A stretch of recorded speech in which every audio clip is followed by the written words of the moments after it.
नमस्कार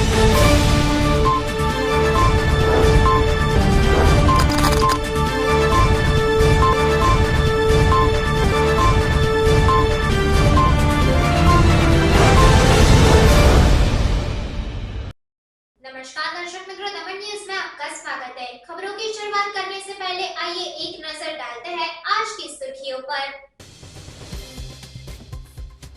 उमरगांव पाली में आधी रात को ज्वलनशील पदार्थ छिड़ककर युवती की मोपेड जलाने के आरोप में युवक को गिरफ्तार किया गया। मोपेड में आग लगाने की पूरी घटना सीसीटीवी कैमरे में कैद होते ही युवक की पहचान हुई। युवती की एक युवक से अनबन हो गई और पुलिस से शिकायत दर्ज करवाने का मामला को लेकर शख्स ने यह कारस्तान किया। पारडी हाईवे पर रत्नागिरी आम का हुआ आगमन, जबकि वलसाड़ी हाफूस आम प्रेमियों को इंतजार करना पड़ेगा। हाफूस मैंगो के 1200 रुपये दर्जन, लालबाग आम 700 रुपये दर्जन, केसर आम 150 रुपये किलो का दाम बिका गया। वलसाड़ तालुका के दुलसाड़ गांव में एक विवाहित लड़की ने फांसी लगाकर अपनी जान दे दी। आइए अब देखते हैं खबरें विस्तार से।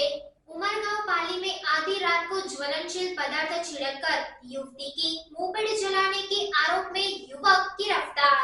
उमरगांव तालुका के पाली गांव में आधी रात के समय एक युवक द्वारा मोपेड पर ज्वलनशील पदार्थ छिड़कने की घटना सीसीटीवी कैमरे में कैद हो गई। मरीन पुलिस ने शिकायत के आधार पर आरोपी को गिरफ्तार किया। बीते बुधवार की रात शिकायतकर्ता हेतल गोविंद मित के घर के आंगन में खड़ी एक मोपेड स्कूटी पर किसी ने ज्वलनशील पदार्थ छिड़ककर आग लगा दी थी, जिससे वो घटना कैमरे में कैद हो गई। आग की लपेटों और धुएं के कारण घर के लोग और पड़ोसी जाग जाने से आग को आगे फैलने से रोका गया। सीसीटीवी फुटेज देखने के बाद यह स्पष्ट हो गया कि आग लगाने वाला व्यक्ति धनेश उर्फ नयन नरसिंह मितना है। आरोपी के खिलाफ हेतल गोविंद मितना ने मरीन पुलिस से शिकायत की। पुलिस ने आरोपी धनेश मितना को गिरफ्तार कर आगे की कार्यवाही की। आरोपी शिकायतकर्ता के घर से 7 किलोमीटर दूर रहता है। शिकायतकर्ता की बहन के साथ 6 महीने पहले एक हादसा हुआ था, जिसको लेकर आरोपी ने बाइक जलाने की वारदात को अंजाम दिया, जिसकी पुलिस में शिकायत भी दर्ज कराई गई।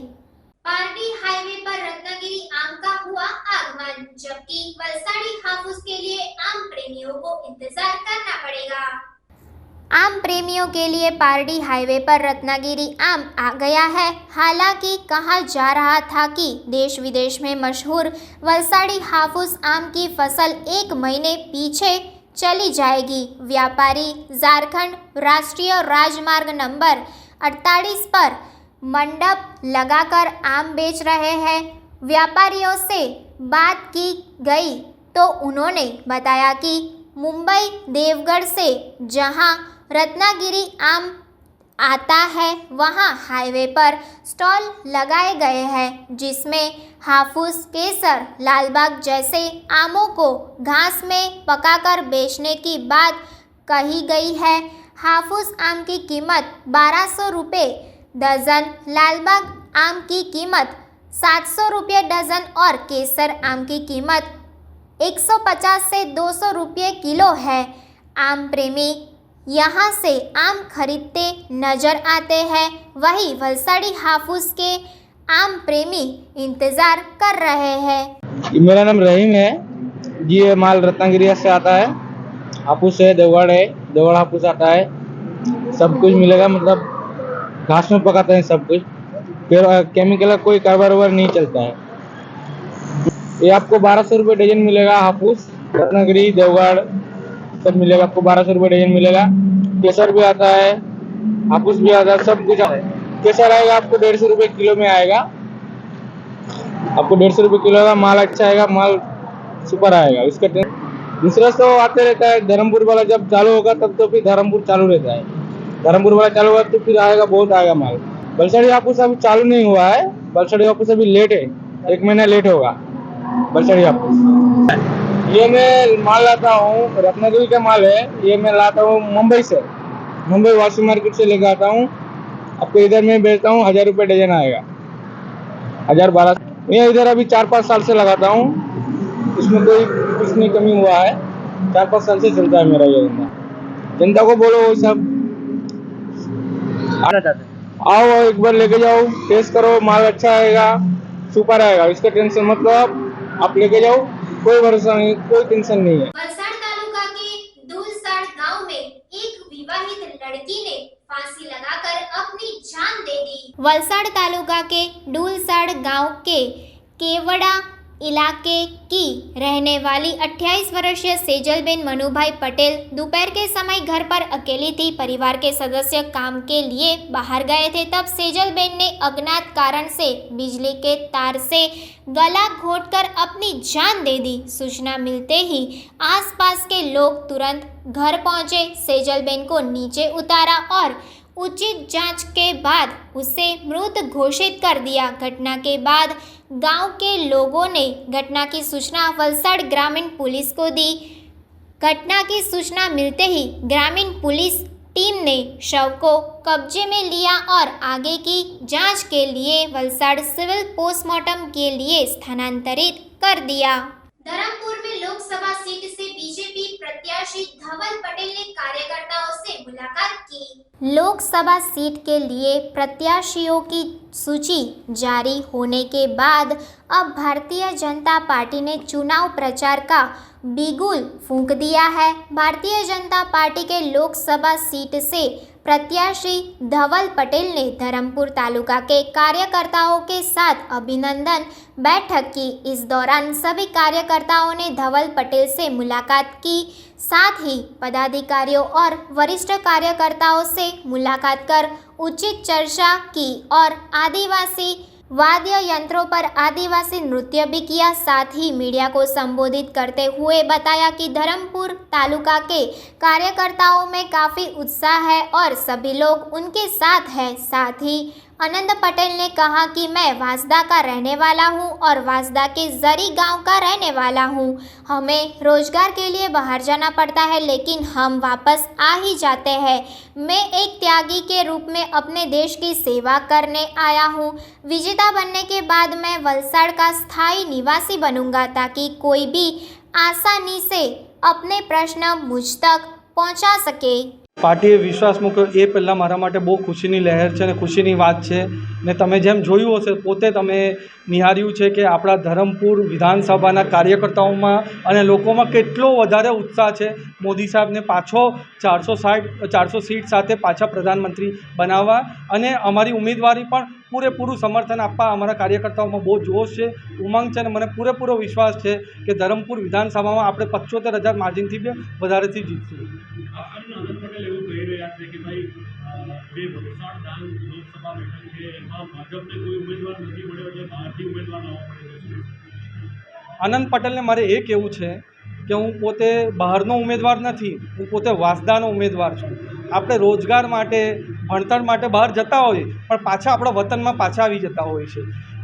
એ તો સારું વસ્તુ છે કે મેં બધું ત્યાગીને મારી નોકરી મારું સારું જે જીવન હતું ત્યાગીને પાછો હું મારા વતનની સેવા કરવા આવ્યો છું। એટલે હું અહીંયા વલસાડનો જ વતની છું, વલસાડ લોકસભાનો વતની છું ને વાસદાનો વતની છું ને પૂરો જીવનભર અહીંયા જ રહીશ। એટલે અમારો જે શીર્ષ નેતૃત્વએ પણ મારું જે ચયન કર્યું છે એ અહીંયા લોકલ ઉમેદવાર તરીકે જ કર્યું છે। ખાસ કરીને મતદારો પણ એવું કહી રહ્યા છે કે જો ધવલ પટેલ બહારના છે અને વલસાડ ડાંગથી ચૂંટણી લડી રહ્યા છે, વિજેતા બન્યા બાદ મતદારોએ પોતાના સવાલ લઈને ક્યાં જવું? વિજેતા બનવા પછી જેમ હેમંતભાઈ કીધું હું વલસાડમાં જ રહીશ, વલસાડમાં જ મારું ઘર હશે અને હું દરેક વિધાનસભાનો પ્રવાસ પણ કરીશ અને એમને જ્યારે પણ સમસ્યા હોય એ લોકો મને વલસાડ આવીને મળી શકે છે। એટલે હું 24 કલાક 365 દિવસ અહીંયા વલસાડ લોકસભામાં હાજર રહીશ। એવી પણ વાતો ચાલતી હતી કે ભાઈ ધરમપુરની અંદર કેટલાક લોકો નારાજ છે। ધરમપુરમાં કોઈ નારાજ નથી। અમારા બધા કાર્યકર્તાઓ બધા અમારા આગેવાનો અમારી સાથે કંધેથી કંધે મિલાવીને ઊભા રહેલા છે અને મને બહુ અને મોદી સાહેબને બહુ મોટી પ્રચંડ બહુમતી સાથે જીતાવાના છે। वलसाड़ के वशियर और सिरोदी रेलवे ओवरब्रिज का वित्त मंत्री ने उद्घाटन किया। वलसाड़ के वशियार और वलसाड़ के सरोधी में दोनों रेलवे ओवरब्रिज का उद्घाटन वित्त मंत्री कनुभाई देसाई ने किया और वलसाड़ शहर को राष्ट्रीय राजमार्ग से जोड़ने वाले ओवरब्रिज को आज खोल दिया गया, जिससे वलसाड़ तालुका और वलसाड़ शहर के अधिकांश ग्रामीणों को राहत मिली है। भारी यातायात अब अधिकतर मुक्त है। सरोदी रेलवे ओवरब्रिज रुपये 39.42 करोड़ और वशियार ब्रिज का निर्माण 43 करोड़ की लागत से किया गया है। शुभारंभ के मौके पर मंत्री कनुभाई देसाई ने ग्रामीणों को नए रेलवे ओवरब्रिज के लिए बधाई दी और कहा कि 2024 से 2029 तक नए भारत का निर्माण होने जा रहा है। इस कार्यक्रम में वलसाड़ विधायक भरत पटेल और वलसाड़ डांग सांसद केसी पटेल मौजूद रहे। वलसाड़ जिले में कुल 22 रेलवे फाटकों पर आरओबी निर्माण कार्य किया गया। अधिकांश आरओबी का निर्माण पूरा हो चुका है। જે વલસાડ ખાતે સરોદી અને વસિયર ખાતેના બે રેલવે ઓવરબ્રિજ જે ફ્રેટ કોરિડોર હસ્તક લેવામાં આવ્યા છે, લગભગ 80 કરોડના ખર્ચે કામ કરવામાં આવ્યું છે અને એના લીધે આ વિસ્તારના લોકોને લગભગ 2 વર્ષથી 3 વર્ષથી જે તકલીફ હતી એ તકલીફમાં એકદમ રાહત થઈ છે અને સાથે સાથે જે રીતે નરેન્દ્રભાઈ દેશના વિકાસ માટે કામ કરી રહ્યા છે, સમગ્ર ફ્રેટ કોરિડોરનો વધુમાં વધુ વિસ્તાર આપણા ગુજરાતમાંથી પસાર થઈ રહ્યો છે અને એ આખો વિસ્તાર સંપૂર્ણ રીતે તૈયાર થયો છે। એટલે જ મક્કરપુરા બરોડાથી તે ઉમરગામ સુધીની ટ્રાયલ લેવાઈ ગઈ છે, મુંબઈ સુધીની પણ લેવાઈ ગઈ છે। આના લીધે અનેક વેપાર ઉદ્યોગમાં ઘણો બધો વિકાસ થશે અને ભારતનું અર્થતંત્ર જે અત્યારે 5મા સ્થાને છે, મોદી સાહેબે કીધું તેમ 2027માં ભારતનું અર્થતંત્ર 3જા નંબરે પહોંચશે।